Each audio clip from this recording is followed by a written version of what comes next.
Green, and the Gauchos led in the first, handily led in the second for a bit, but you saw the poise from this Trojan team to come back and make it an even match. Yeah, it's big. It could have gotten out of hand early. It kind of felt out of sorts, but SC kept their heads on straight. They kept doing what they love to do, and the momentum started to change, as it does in this game, and they played great. And SC keeping with Sprague out there on the floor, starting in row one like they did the second set, which was a good adjustment for them. It paid off. So I'm looking to Santa Barbara to see if they can dial it and start in maybe a different rotation and see if they can counteract Coach Nygaard's adjustment. So that's a little bit part of the chess game, which is fun for coaches. That's kind of the fun part of the in-game stuff.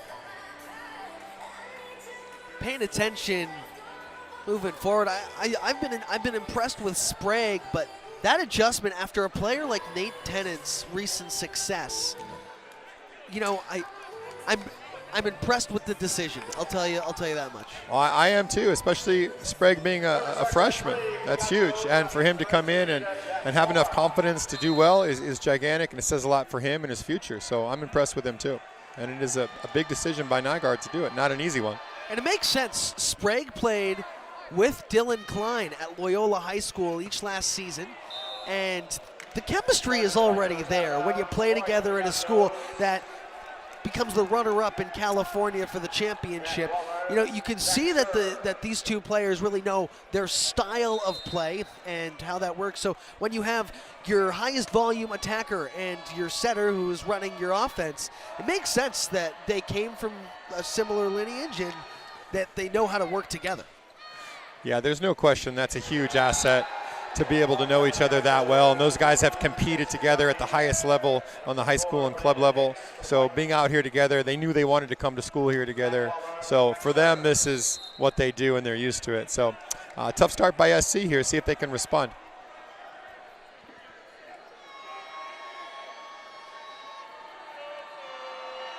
Couple of errors for the Trojans here in the third. Can they clean things up here? Oh, the Gauchos tried to track that one down, but Bianchi just couldn't leg it out. Yeah, great hustle again by them, and a good swing from USC. Set was a little bit inside, so Ryan Sprague looks to hopefully settle in a little bit. Klein again at the end line. He leads all players tonight with 9 kills. Bianchi had a strike, and that time it's Hicks who finishes it off. Again, that line swing from Bianchi from the left is so difficult because it feels like he's going to swing cross court, and as a blocker, it's really hard not to attack the cross court. But he's been hitting that line consistency. SC has to make that adjustment and get their hand on that ball because he loves that swing from the left. And he hits a straight ball with spin on it. That's what makes things so difficult. It's tough. I think generally speaking, from lefties hitting on the left, I tend to try to seal the line from them because hitting cross court from the left is tougher. So hopefully SC can figure out if they can make that adjustment, but he keeps hitting that same shot. Paulson went into the netting.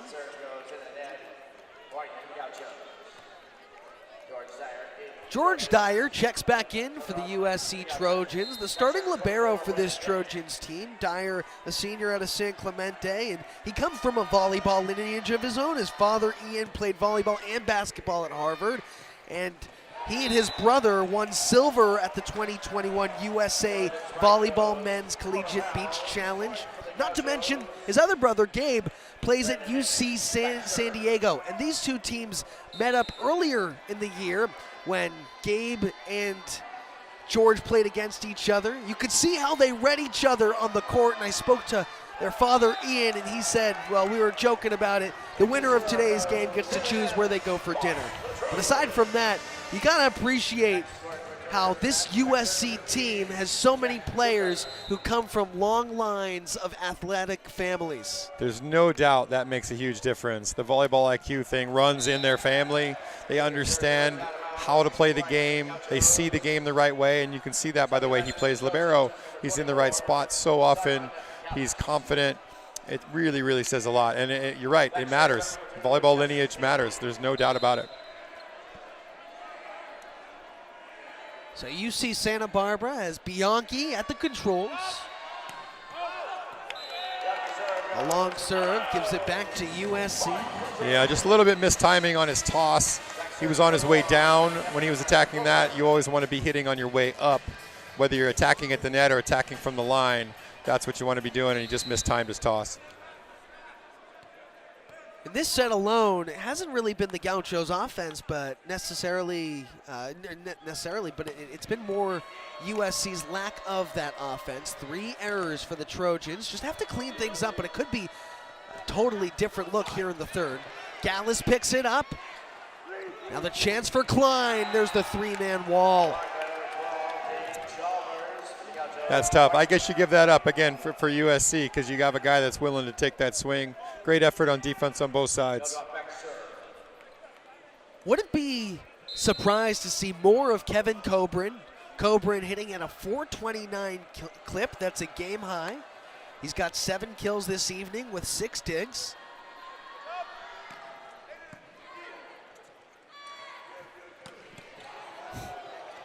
Max Gordon got to it, but it looks like it tapped the antenna. Yeah, just outside. Incredible swing by Dylan. It's amazing to see what a freshman can do in this league. It is really, really rare that you get someone to come in and cause this much damage to another team with that ability as a freshman. It's really tough. Talk about a young man who just wreaks havoc with his ability. That's a sharp angle swing from Ryan Wilcox. Didn't put a ton of mustard on it, but it falls. Yeah, it was a smart swing. I think sometimes as an attacker you have to choose vision over heat, meaning what's the right shot in this moment, not always have to blast it. It was a smart swing. Little roll shot to the middle of the court. Those are tough to deal with. Coburn put hands on it, and Sprague with the heads-up play.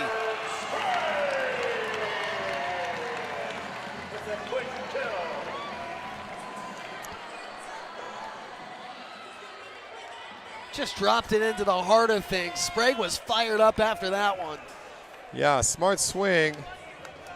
Looks like the Santa Barbara defender got kicked in the head a little bit, so as they were both trying to get that ball.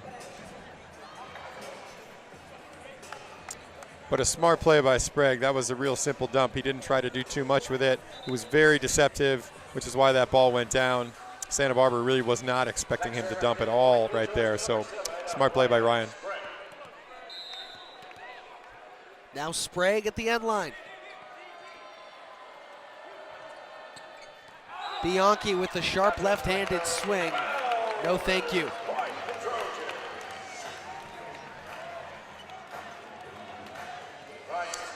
Ryan Sprague with a good float. I look for him to serve the same ball, again trying to disrupt the middle blocker's route, make it tough for them to do what they want to do.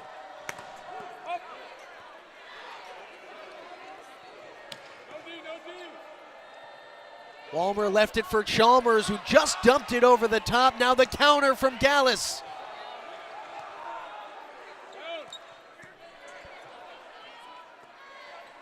Gallus again, this time with the right. He finds hands in the Gauchos now with the reset. Coburn to Gallus out of system into the one-man weave. How about Brandon Hicks? Amazing. Again, another good play defensively by both teams. I think in the middle of that rally, Paulson took a ball off the net, which really wouldn't have been his ball, and because of that, SC did not get a good dig and then had to give an easy ball back over to Santa Barbara. Santa Barbara capitalized on that. Hicks has 5 blocks this evening. UC Santa Barbara was searching for that defensive presence tonight. I think they have found it. Gallus goes into another block. It's Hicks who meets Bianchi. Great block by Bianchi getting across the net early. That ball traveled a long way. You got to hope for, if you're SC, that they cover that ball. That ball traveled about 15 to 20 feet. Someone should have touched that ball. But a great block by Bianchi nonetheless. Bianchi and Hicks did a nice job to close the window there. I look for Walmer to bring some heat here. He's got an incredible arm from the service line. Jack Walmer has a few service errors this evening. He did serve the winning ace for the national championship last year for Hawaii. He was actually clocked for Hawaii when they did the radar gun at over 70 miles an hour with the serve at home. So he can bring the heat. That's a fast serve at 70 miles an hour. Coach Cam, I can hardly count that high. Insane he can get a ball that high.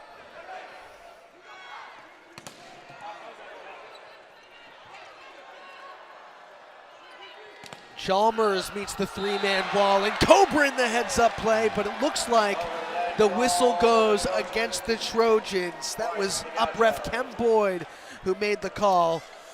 Yeah, it looks like Paulson reached over the net, or was Cobra, and I couldn't see it, but they definitely called him over, which means the ball was completely on the other side of the net and not on top. If it's on top at all, even a little piece of it, it's anybody's ball, but from what they said, it was all the way on Santa Barbara's side. Tough play. It happened very fast. Looks like there will be no challenge here. And UC Santa Barbara. Yeah, take another look right there. It looks like Coburn might have gone over. The joust won by Gallus. Just going all muscle there. That was a good play. I thought I saw a net in there somewhere, but nobody called it, so that was a great play. Yeah, that net's still a jiggling, but no whistle blown means we keep playing on.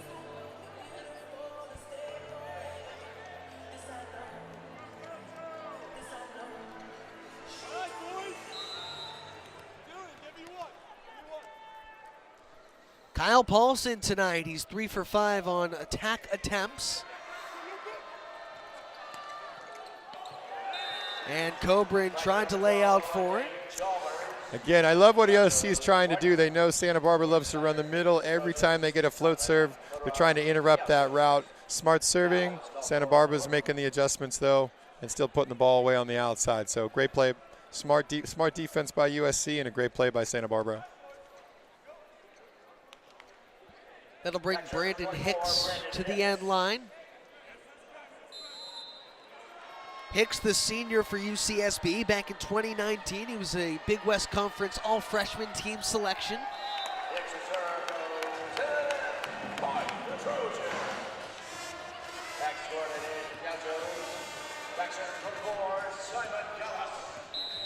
So the side out has it back to Gallus.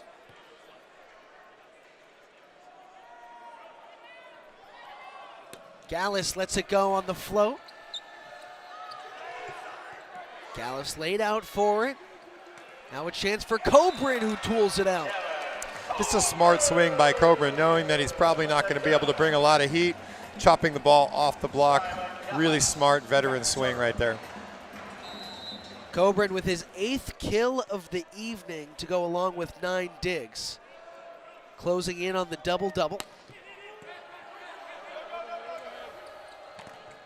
Bianchi with a big left-handed touch, but it's picked up. There's Sprague. The bump set for Coburn. It finds hands and it goes. It's incredible to watch Coburn get off the ground. He can really, really elevate. That ball was right over the top of the block. Small touch, but that was a really high swing by him. Dyer with the gather right there, and great recovery for USC. What a battle we have with these two teams tonight.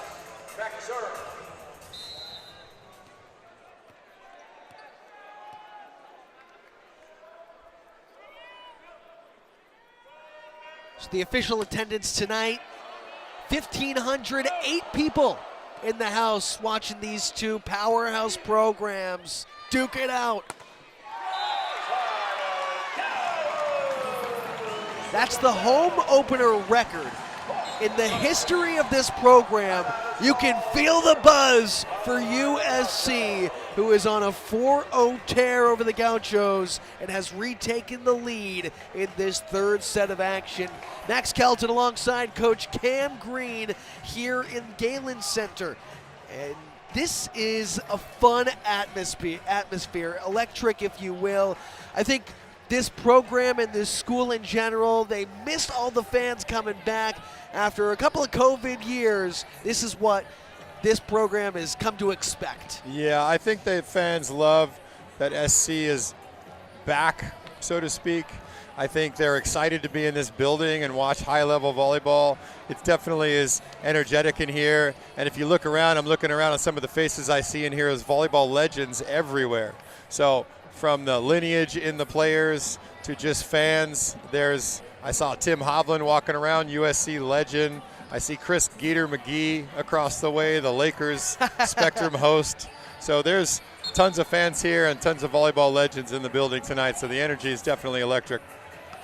And USC putting on a show here in the third, initially down to the Gauchos, who, by the way, what a formidable opponent this evening.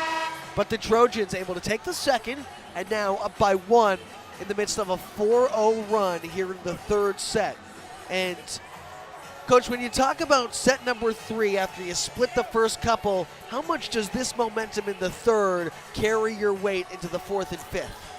It's gigantic, especially if you can win 2 in a row. It changes everything for your confidence, so it's a really, really big one. This is a pivotal set for both teams. The last time these two teams met, UC Santa Barbara finished it off in 4, and Simon Gallus keeps the pump running. That's a 5-0 run for the Trojans.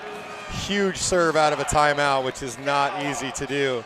And that's been the difference right now, is the service pressure from USC creating defensive opportunities that they're capitalizing on, and USC's find themselves with a 2-point lead after being down. For Gallus, that's his first ace of the evening, his 8th of the season.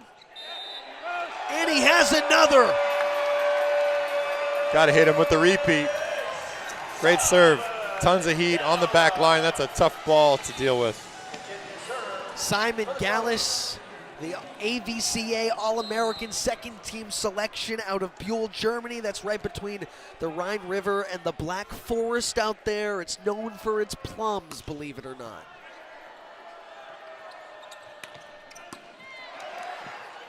Gallus, the out of system for Coburn, who had a soft touch. Now Max Gordon out of system. This time it's Chalmers, and they work the tool. Great high swing from Chalmers. Santa Barbara really needed that side out. That was big. Great set from Max Gordon.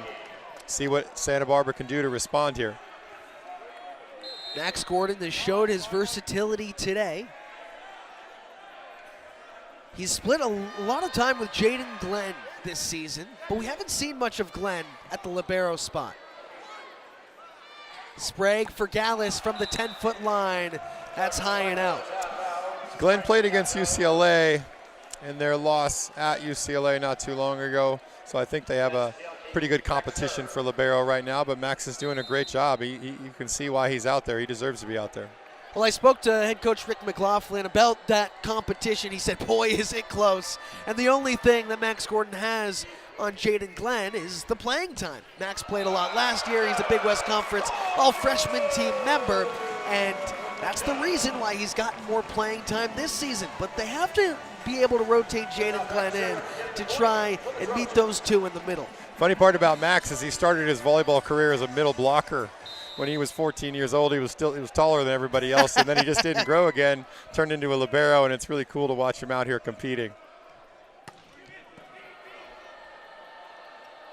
So this time it's Chalmers, and that's an antenna touch. USC has just ripped the momentum back in their favor. Yeah, again, it's service pressure, and they're creating really good defensive opportunities. So if they can keep the heat from the service line, it's going to be tough for Santa Barbara.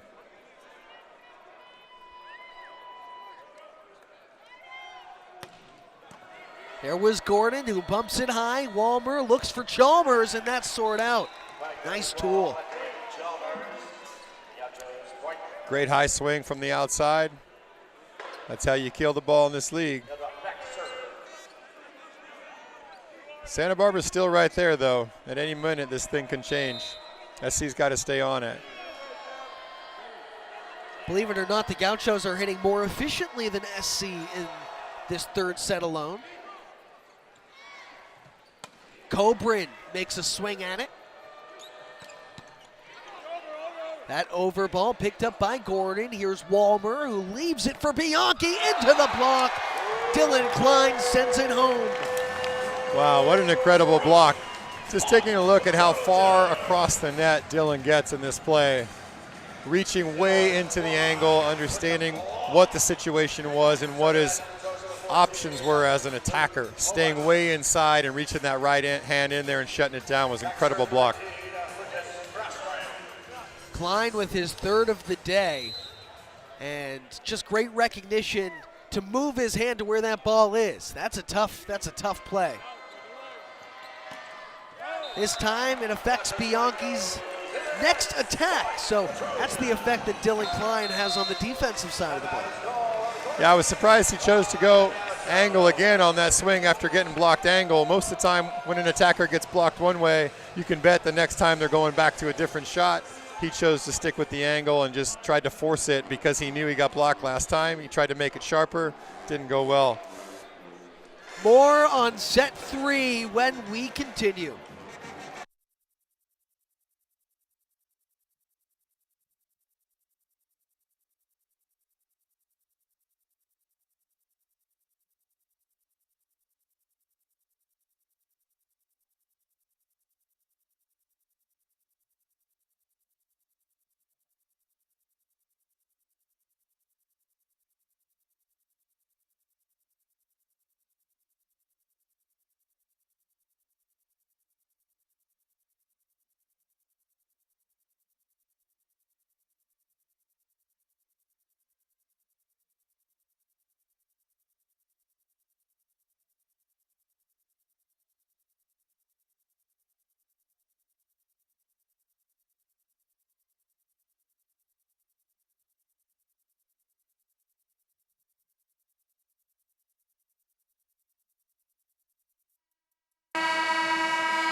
Hello and welcome back in. We're in the midst of a fun one. It's number 12 UC Santa Barbara trailing number 10 USC 19-15 in the third set of action. Each program has taken a set, and who will take the advantage here in the third? Max Kelton alongside Coach Cam Green here. Great side out of a timeout, going right back to the middle. SC knew that's what they were doing. They were on it, but it was just too good of a swing. UC Santa Barbara's Donovan Todorov with the kill right there. Todorov has 3 this evening. Earlier tonight he was swinging at a 500 clip. That's dropped down to 250. They've just been able to handle him well. He hasn't got the same volume.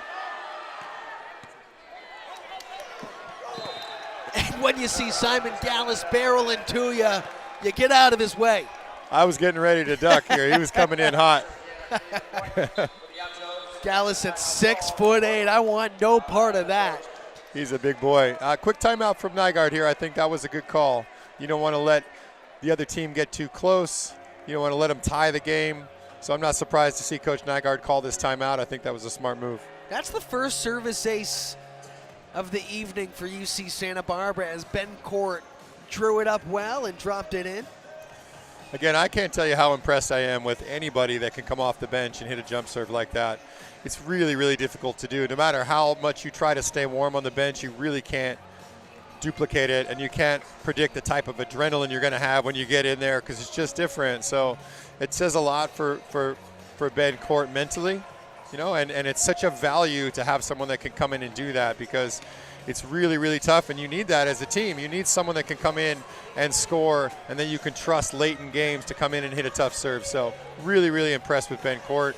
Again, not too surprised because of who he is as an athlete and as a competitor, and there's just so much volleyball in his family as well. But again, it's tough to do. So good job by Ben. And not to mention the faith that Coach Rick McLaughlin and company has in the redshirt freshman, the Miracosta product. Court has been solid this season, just trying to inch his way into more playing time. And UC Santa Barbara has utilized number 7 well from the service line. Yeah, as a CIF champion at Miracosta, state champion at Miracosta, when you play in big moments like that, you're not afraid of these moments. So that's proving to be true right here. So we'll see what he comes up with out of a timeout. Court remains at the end line, looking for a 3-0 run for UC Santa Barbara. Dylan Klein dropped it in. He colors inside the lines. Great response out of a timeout from USC. That's a tough ball to get for any player at any level. With just so much range from Dylan, he can hit every shot, right? So it's difficult to decide where you're going to play defense on him all the time because he has so many different shots available to him at all times. Brandon Hicks just got a piece of it. Klein bumped it back for Gallus, who went into the three-man, and it falls. Again, that's exactly what USC is trying to do. They're putting that serve because they know Santa Barbara wants to run the middle, and they keep getting after it, and they were able to score a point there because they got a difficult swing out of the middle, and SC capitalized on it. So it's smart serving by USC. Tough handle. The joust won by the Trojans. Walmer back to Wilcox, who drops it in. Yeah, well-formed block, but just set a little bit too wide in that situation. Wilcox able to find the seam underneath the block. Great swing by him. Ryan Wilcox has been impressive this evening. His best hitting percentage of the season at .350. He's got 5 digs, 3 blocks to go along with 9 kills as well. Here's Jack Walmer. Sprague crosses it for Gallus. The soft touch picked up by Walmer. They bump it back. Nothing doing. Here's another chance, this time for Wilcox. Can he go 2 in a row? Wow, what a pickup from Dyer. Gallus goes into hands. Gaucho's on the counter. That time a soft touch from Wilcox. No thank you. Gallus drops hands again. And Bianchi splits the window. What a rally here. Wow, what a rally here. That time it's Wilcox who finishes off the point. What an incredible rally by both teams. What a gift this sport is sometimes to watch these guys that are such good athletes play at such a high speed and be able to make the plays they can make. I think when people watch this sport, or if they're new to this sport and they come to watch a men's volleyball game, they're always amazed at the athleticism by these guys. Just incredible on both sides. And it's exhausting. You get to a point late in this match when, hey, it's just the third, but these two teams have been going blow for blow, and we've seen a few rallies like that where they're running all around the floor. You have to imagine it's starting to tire them out. And just an impressive play from both these teams to compete at the very highest level. Which isn't always what you see in the men's volleyball game. It's so much power that you don't often get long rallies. So being able to, you're right, it's just difficult. It wears you out. It's tough to compete the whole time when you're getting into long rallies, but these guys are battling hard. It's really, really fun to watch. Sprague for Klein, the soft touch drops. That's a changeup from Dylan Klein. And we talk about those yellow light hits. That was it right there. That's him learning as he goes. He was definitely out of sorts. The timing was off. The set was higher than he expected, and he made a smart swing, and he got a kill out of it. Instead of trying to do too much and making a mistake, boom, they got a point. That's big, and that's growth right in the middle of this match for Dylan Klein. Right in front of our eyes, That's if right. you will. Everybody in the Galen Center knows that this young man has power, but I think it takes poise to adjust midair and go to the changeup when you need to.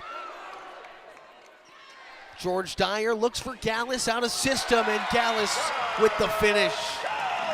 Gallus just so big, and that was a difficult swing coming from off the net, that set like that, and for him to get up and hit it high over the block like that is so, so impressive and really tough to deal with. That's Gallus's 6th kill of the evening.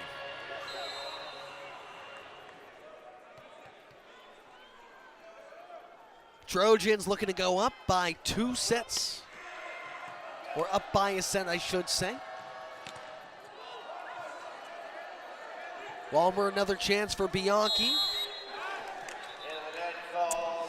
Lucky break for Santa Barbara there. They were a little off in their rhythm, little mistiming on the pick, but were able to come away with the point with the net violation from USC. So they got to take advantage of that right now because that was a point that was going USC's way. They got lucky. Now it's their time to turn it around. And with who else at the service line but Ryan Wilcox. Let me walk you back a couple of years. Wilcox had 31 aces back in 2021. That led all players in the Big West Conference, home to #1 Hawaii and #3 Long Beach State. It gives you an idea of the competition in that conference. Then last year, he had 28 aces as well. So at the service line, that young man is lethal. But it doesn't matter if USC can get it done here. Coburn won the joust. Gauchos kept it high. Chalmers into the block and it down. Huge block from USC. 2 missed sets by Ryan Sprague, just a little bit tight, trying to force it a little bit, and SC coming up with a huge block in transition. So again, both ways, right? Lucky play, lucky to win that side out after some tight sets. But again, you don't always have to kill the ball to score a point. You just got to do your job, and you can find other ways to score, and that's what USC did there. Here's Jackson Reed looking to finish things off. Wilcox able to keep this set alive. Great set out of the back row to the Bick to Wilcox. Again, always one of the toughest plays to deal with because you have so many things going on at the net. And then you got this guy coming in, flying in the back row into the seam. It's tough to react and stop. Anytime Ryan Wilcox has a chance at a swing, seems like this whole center holds their breath. No doubt, no doubt. See what Sam Collins can do off the bench here. Collins had a nice serve earlier tonight. How about in crunch time, where you can't have a service error? That's wide, and the Gauchos cut closer into this now 2-point deficit. Another impressive serve off the bench with game point on the line too. That's huge. A lot of guts by Sam to be able to hit that ball. Tons of spin on it, dropped it in early, got a point. Head coach Jeff Nygaard looks to talk things over with his squad. It's USC at set point, but that's been the way for the last couple, and UC Santa Barbara is battling back, not going down without a fight, and they might make this one closer than we expect. In order to do so, how do they do it? Well, one, you got to not be afraid to hit your serve. And I think Sam's proven that he can do that. I think now they're looking at defensively, what has USC done in this rotation, and they're going to set up their defense and their block to try to stop what they've been doing most of the night, right? Like that's how they're preparing. They're looking at the charts, understanding what SC wants to do. To kill a ball to win the game, SC, you can bet maybe Dylan Klein, maybe Coburn, right? They're 2 go-to guys. But as a setter, you got to know that Santa Barbara's going to know that, and you got to not be afraid to make the right set here. So it'll be interesting to see what SC dials up coming out of this timeout to win the set. This time, head coach Jeff Nygaard talks things over with his team, not just his coaching staff.